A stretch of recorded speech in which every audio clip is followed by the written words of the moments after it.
Hello guys, how are you all? Welcome to YouTube channel. My name is Anand Tomar and I hope आपने पिछले lecture का सारा revise कर लिया होगा, तभी आप आज के लेक्चर में आए हैं। और जो भी स्टूडेंट्स हमारे साथ इस लेक्चर में नहीं जुड़ रहे हैं तो उनके लिए रिक्वेस्ट है कि वो जाके पहले के लेक्चर देख ले, ताकि उनके सारे डाउट क्लियर हो जाए और उनकी चीजें अच्छे से समझ में आए। सो आज के लेक्चर का आपकी प्रैक्टिस के लिए पहला क्वेश्चन ये रहा बोर्ड पे। You have 20 minutes.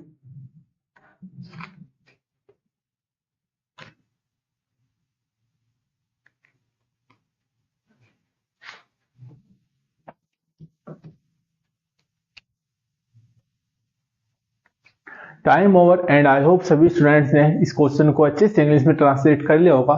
स्पेशली जो स्टूडेंट्स हमारे साथ पहले लेक्चर से जुड़ रहे हैं उन्होंने तो ऑब्वियसली कर लिया होगा, बट जो नहीं कर पाए हैं, हैव अ लुक कि इस क्वेश्चन की इंग्लिश ट्रांसलेशन क्या है। इंसान को अपनी मर्यादा कभी नहीं भूलनी चाहिए।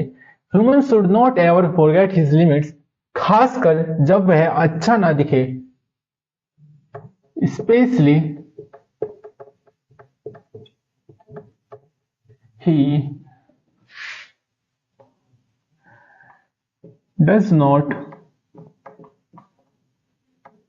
seem good। मैं सोच रहा था कि तुम्हें वो चीज करके देखनी चाहिए। I was thinking that you should try that thing। ये भी हो सकता है कि तुम जीत जाओ। It can be possible you may win। और ये हमारा कल का रूल था कैन, जो कि आज के सेंटेंस में एज अ पैराग्राफ यूज किया गया है। तो एक साइन है कि किसी भी बड़े सेंटेंस का स्ट्रक्चर उसके नाउन, प्रोनाउन और वर्ब से मिलकर बना होता है। अगर आपने इन रूल्स पे फोकस कर लिया तो आप कितने भी बड़े सेंटेंस को फॉर्मेशन आसानी से कर पाओगे और किसी भी क्वेश्चन को अच्छे से इंग्लिश में ट्रांसलेट भी कर पाओगे और उसका हिंदी मीनिंग भी जान पाओगे। You must know 3 things: what, how and why. कि आप क्या देख रहे हैं और कैसे देख रहे हैं और किस चीज के लिए देख रहे हैं, आपका रीजन क्या है। And most of the student is not serious about their study. They are busy to make excuses. And the question is, जब आपके पेरेंट्स आपको बोलते हैं कि जाके बाजार से थोड़े चावल ले आ, तब आप दुकानदार को जाके बोलते हो कि भैया चावल दे दें। और शॉपकीपर रिप्लाई करता है कि भैया कौन से दूं? 40 वाले भी है, 50 वाले भी है, 60 वाले भी है, 90 वाले भी है और 150 वाले भी है। तो आप बताओ आपके कौन से वाले चाहिए? तब आप उसको रिप्लाई करके बोलते हैं कि भैया 40 वाले दे दो। जहाँ पे आपके पेरेंट्स खाने को 150 का खाना भी खा सकते हैं, वहां पे 40 रुपए का खाना खा रहे हैं और जो आपका ये जो एक्सपेंस बचा के आपकी पढ़ाई में लगा रहे हैं और जो आपको खाना दे रहे हैं, उस खाने को खा के आप बोल रहे हैं कि भैया मुझे नींद आ रही है। So be serious about your career and your study, that what you are doing and why are you doing, because soon there will be no one to guide you. Now look forward to the rules, जो कि हमारा पहला rule था do, जिसका इस्तेमाल हम अपनी habit, अपनी लाइक्स और डिसलाइक्स को कैसे कराने में करते थे। जिसका क्वेश्चन स्ट्रक्चर था कि do you plus any action. अगर आपका रिप्लाई होता था हाँ तो यस आई प्लस एनी एक्शन। अगर आपका रिप्लाई नहीं सो नो आई प्लस एनी एक्शन। कि हाँ मैं चीज करता हूं कि नहीं मैं चीज नहीं करता हूं। और हमारा सेकंड रूल था कैन, जिसका इस्तेमाल हम अपनी एबिलिटी को शोकेस कराने में करते थे। जिसका क्वेश्चन फॉर्मेट था can you plus any action. अगर आपका जवाब था हाँ तो yes I can plus any action. अगर आपका जवाब था नहीं so no I can not plus any action. और अपनी स्पीकिंग इंग्लिश में हम जितनी बार चाहे नो और नॉट का इस्तेमाल कर सकते हैं। इससे हमारे क्वेश्चन फॉर्मेट में और हमारा क्वेश्चन गलत नहीं होगा। अब इन रूल्स के कुछ एग्जाम्पल देखते हैं, जो कि है do you wake up at 5 o'clock। क्या तुम सुबह 5 बजे उठ जाते हो? अगर आपका जवाब है हाँ तो yes I wake up at 5 o'clock। अगर आपका जवाब है नहीं so no I don't wake up at 5 o'clock, कि मैं सुबह 5 बजे नहीं उठता हूं। अगर अब हम इसी एग्जाम्पल में अपना सेकंड रूल यूज करें कि can you wake up at 5 o'clock, क्या तुम सुबह 5 बजे उठ सकते हो? अगर आपका जवाब है हाँ तो yes I can wake up at 5 o'clock, कि हाँ मैं सुबह 5 बजे उठ सकता हूं। अगर आपका जवाब है नहीं so no I can't wake up at 5 o'clock, कि नहीं मैं सुबह 5 बजे नहीं उठ सकता हूं। हमारा सेकंड एग्जांपल है डू यू स्टडी 5 hours। क्या तुम 5 घंटे पढ़ाई करते हो? अगर आपका जवाब है हाँ तो यस आई स्टडी 5 hours। अगर आपका जवाब है नहीं so no I do not study 5 hours। अब अगर इसी एग्जांपल में हम अपना सेकंड रूल यूज करें कि कैन यू स्टडी 5 आवर्स, क्या तुम 5 घंटे पढ़ाई कर सकते हो? अगर आपका जवाब है हाँ तो yes I can study 5 hours. अगर आपका जवाब है नहीं so no I can't study 5 hours. हमारा तीसरा एग्जांपल है do you misbehave with your elders, क्या तुम अपने बड़ों के साथ दुर्व्यवहार करते हो? अगर आपका जवाब है हाँ yes I misbehave with my elders. अगर आपका जवाब है नहीं no I don't misbehave with my elders, कि मैं अपने बड़ों के साथ दुर्व्यवहार नहीं करता हूँ या फिर बदतमीजी से बात नहीं करता हूँ। अब अगर इसी एग्जांपल में हम अपना सेकंड रूल इस्तेमाल करें कि can you misbehave with your elders, अगर आपका जवाब है हाँ कि yes I can misbehave with my elders, कि हाँ मैं अपने बड़ों के साथ दुर्व्यवहार कर सकता हूँ। अगर आपका जवाब है नहीं कि no I can't misbehave with my elders. और हमारा चौथा एग्जांपल है do you bargain while shopping, क्या तुम शॉपिंग करते वक्त बार्गेनिंग करते हो या फिर मोल भाव करते हो? अगर आपका जवाब है हाँ कि yes I bargain while shopping, कि हाँ मैं शॉपिंग करते हुए बार्गेन करता हूँ या फिर मोल भाव करता हूँ। अगर आपका जवाब है नहीं कि no I don't bargain while shopping, कि मैं शॉपिंग करते वक्त मोल भाव नहीं करता। अब अगर इसी एग्जांपल में हम अपना सेकंड रूल इस्तेमाल करें कि can you bargain while shopping, क्या तुम मोल भाव कर सकते हो शॉपिंग करते हुए? अगर आपका जवाब है हाँ कि yes I can bargain while shopping, कि हाँ मैं मोल भाव कर सकता हूँ शॉपिंग करते हुए।